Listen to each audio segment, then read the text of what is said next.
On the latest season of Pagan America, gender-neutral prayer rooms crop up inside the DNC. Outside, ballless men line up for vasectomies at a mobile Planned Parenthood clinic where they also pass out abortion pills like candy while they all bask under the glow of an 18-foot inflatable IUD called Frida Womb. Surely you can't be serious. I am serious. And don't call me Shirley. All of that is taking place while we get religious lectures on abortion from Andy Bashir. How we treat people transcends party lines. My faith teaches me the golden rule, that I am to love my neighbor as myself. What? While those halls echo with the hypocritical claims of reproductive health and care for women, we kill them because we care. Christians would be wise to see these vile lies that end human life as nothing more than an attempt at political gain. And it will only get worse if it's left unchecked by single-issue voters. We'll talk about that and more today on Indie Thinker.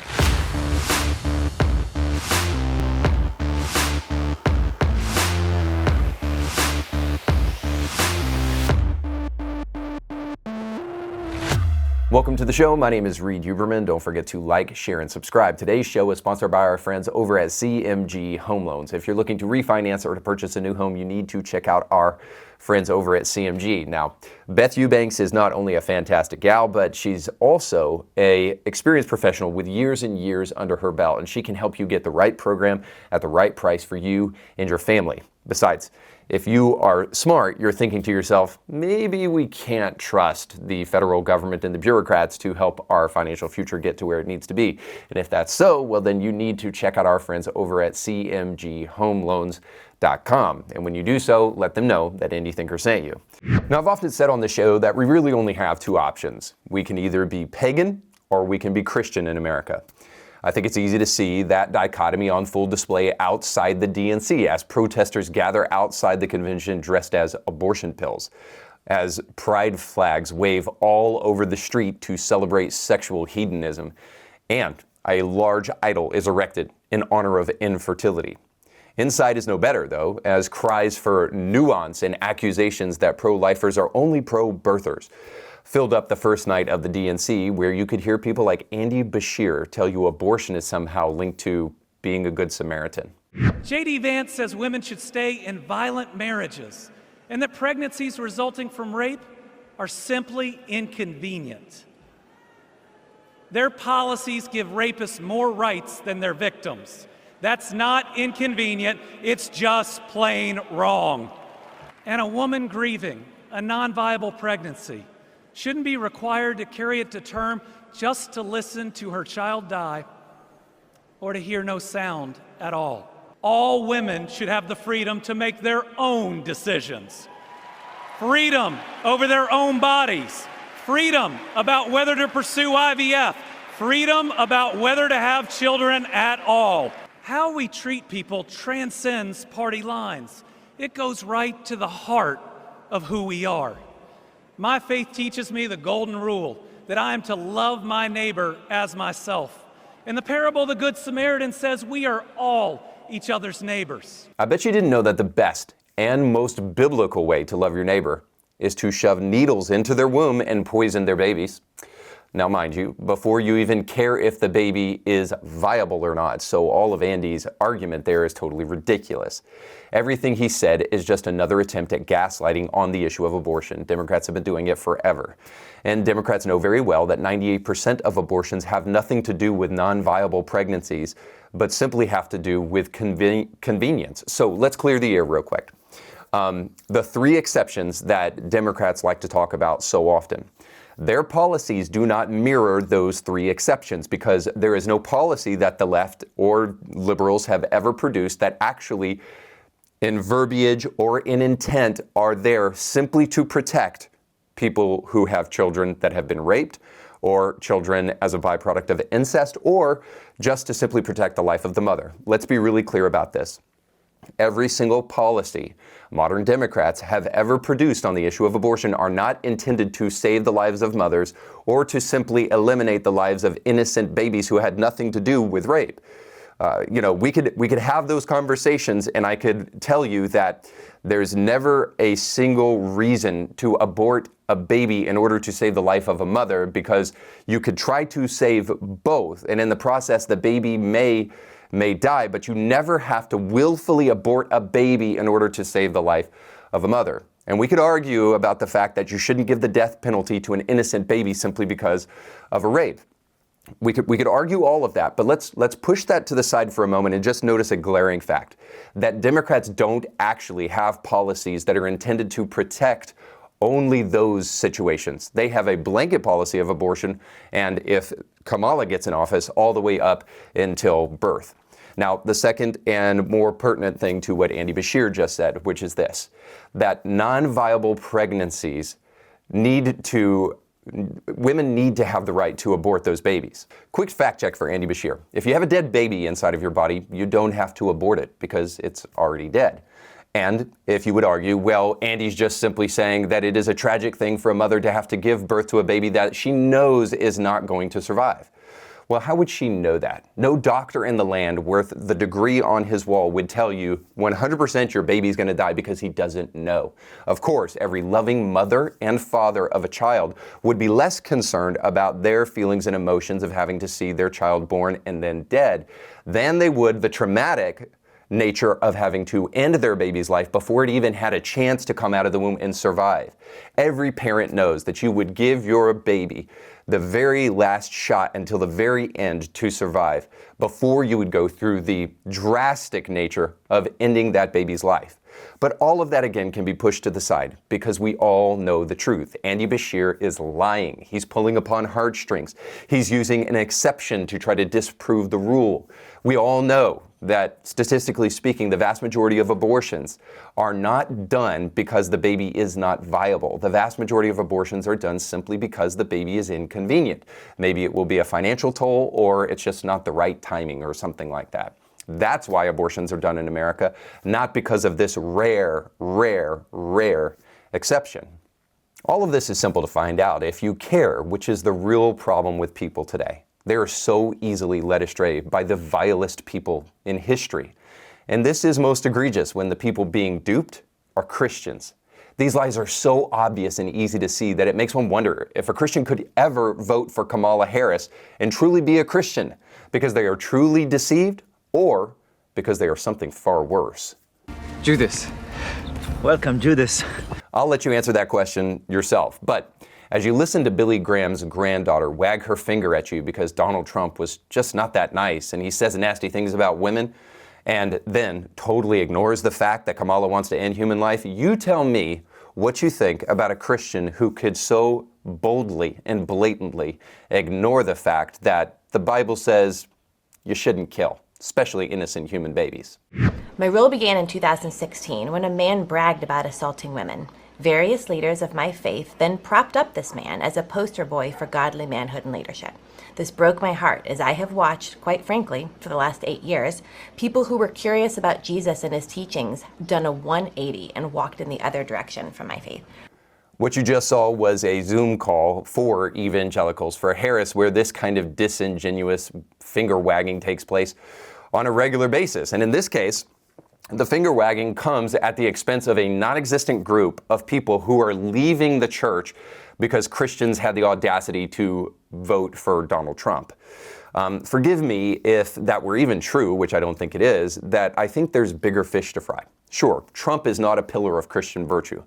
No one ever claimed that he was, but at least he is not radically pro-abortion like Kamala and Walz. And my record is so pro-choice, Nancy Pelosi asked me if I should tone it down. At least he's been the singular most important president in the pro-life movement in my lifetime. It's hard to think of a better reason not to vote for a person than that they willfully consent to the murder of innocent babies. This kind of argument from supposed Christians removes the opportunity of nice guys, truly nice guys like myself, to say that these people are just simply deceived, that they're just not thinking about the issue clearly. They seem far more nefarious than that. It would give way too much credit to a group of people who are boldly standing for evil just to call them ignorant. So these evangelicals have been paid and are likely a part of a dark money effort to dismantle the strongest voting bloc in America, or something even worse than that, like I mentioned. Democrats do know a dirty secret, though. If Christians ever got their act together, they could fundamentally change America for the better.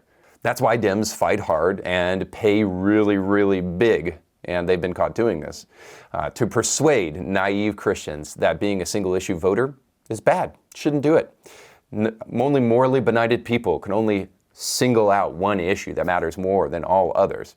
Here's another evangelical for Harris, Claude Alexander, telling you that there's so much bigger fish to fry than just this one single issue. When it comes to deciding who will I support, the question is not, will you fight for me to be born?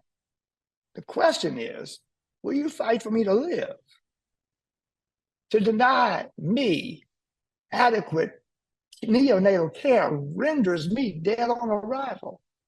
And so as one who takes the revelation of Psalm 139, 13 through 16, and Jeremiah 1 through 5 seriously, I wholeheartedly support the rights of the preborn.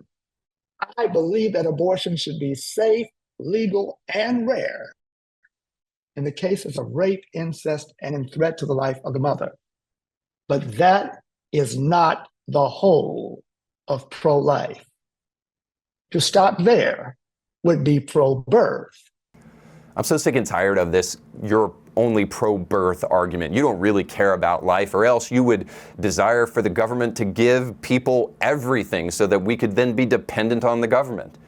The point is that we can argue these things, and there's some nuances that are really important to pay attention to with this other issue. But the issue of abortion is very straightforward. And if children don't get the chance to live, then they don't get the chance to get a free lunch, Claude. So maybe we should focus on the biggest issue of all and really put all of our effort behind that. I mean, I just feel like saying to people like Claude, hey, Claude, put the knife down, put the needle down. You don't have to kill that innocent baby. Well, we can negotiate about free lunch, but listen, if you hurt that baby, I'm going to have to call in the authorities. So please just put it down, and then we can talk. We can negotiate a little bit.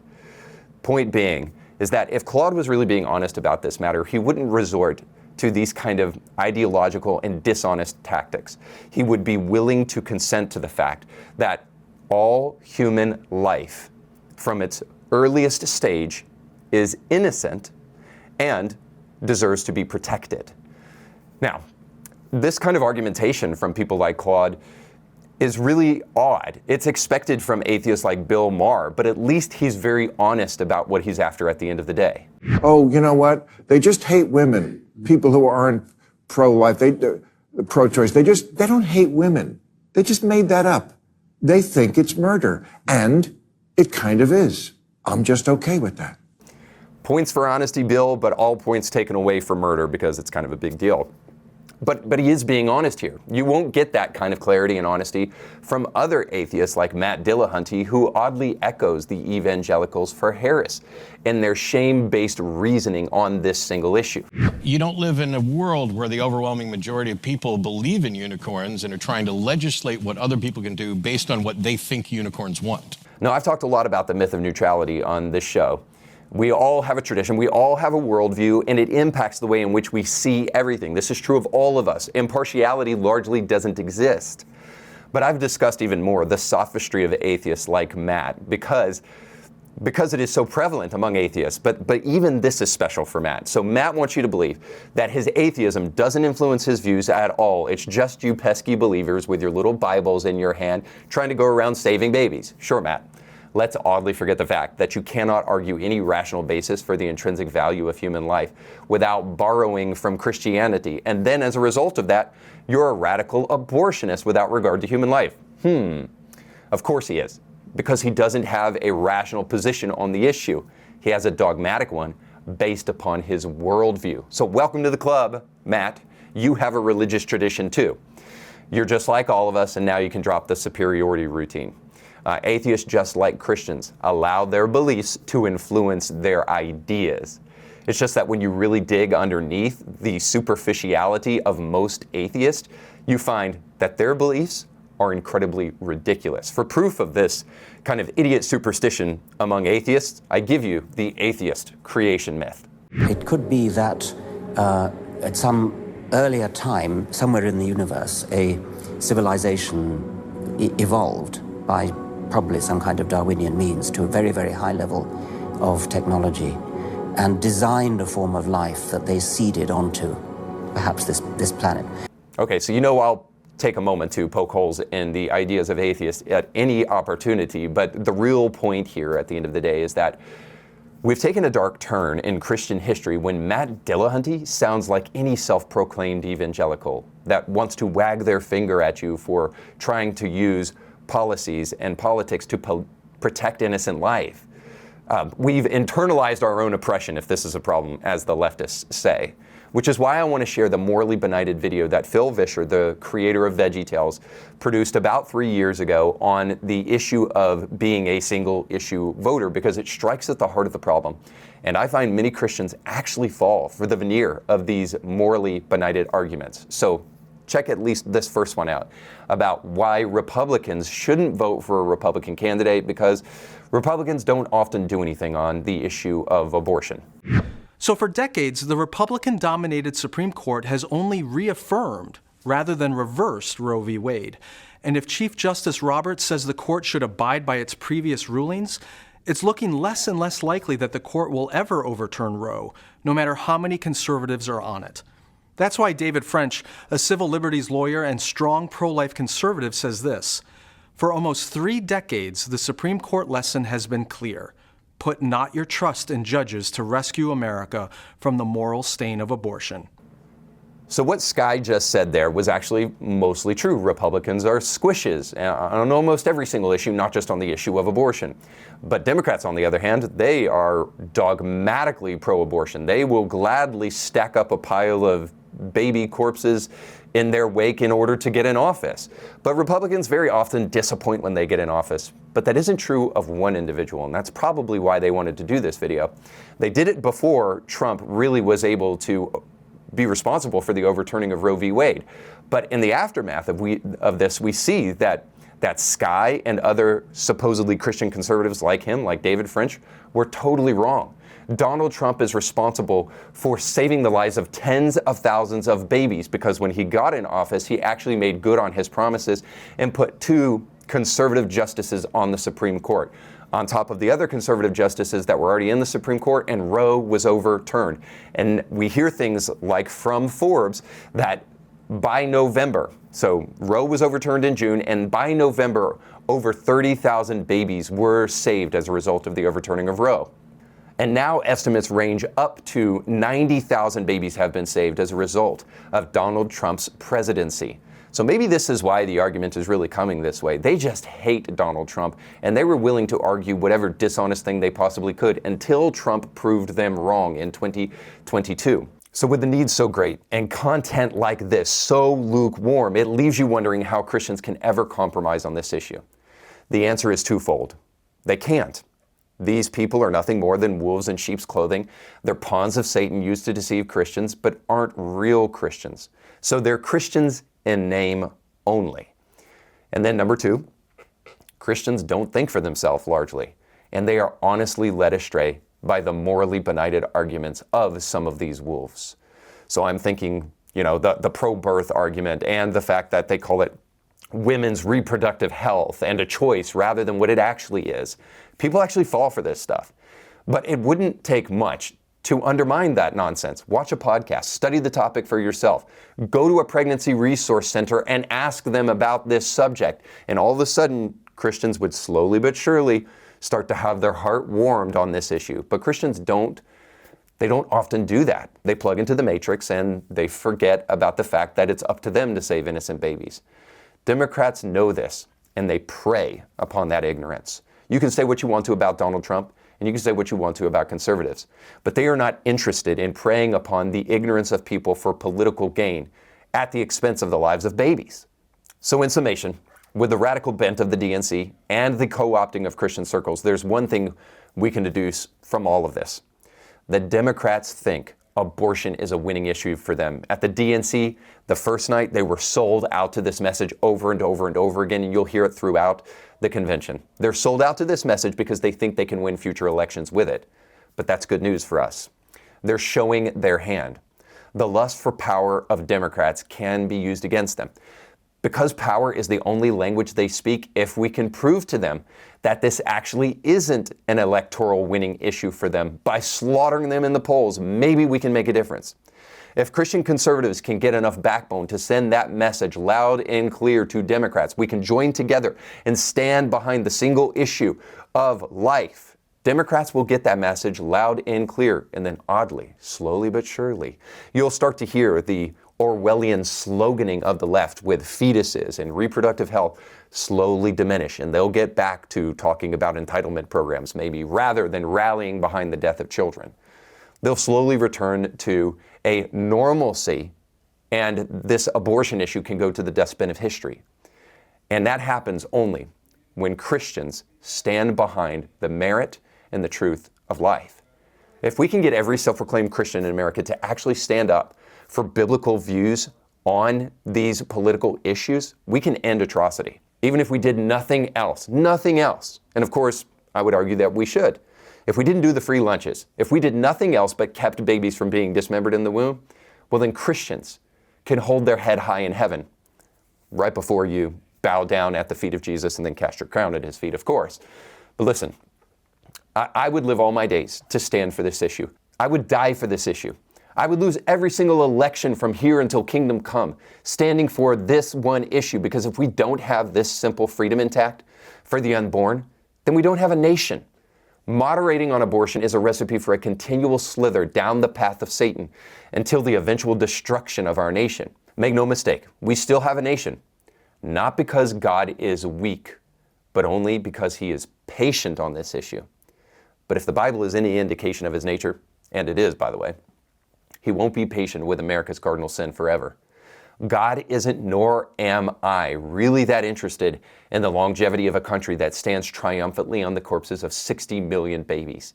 And for that reason, I will unapologetically be a single issue voter this and every election. God help us all. Thanks so much for watching. Don't forget to like, share, and subscribe. Check out our sponsors down below, and go with God.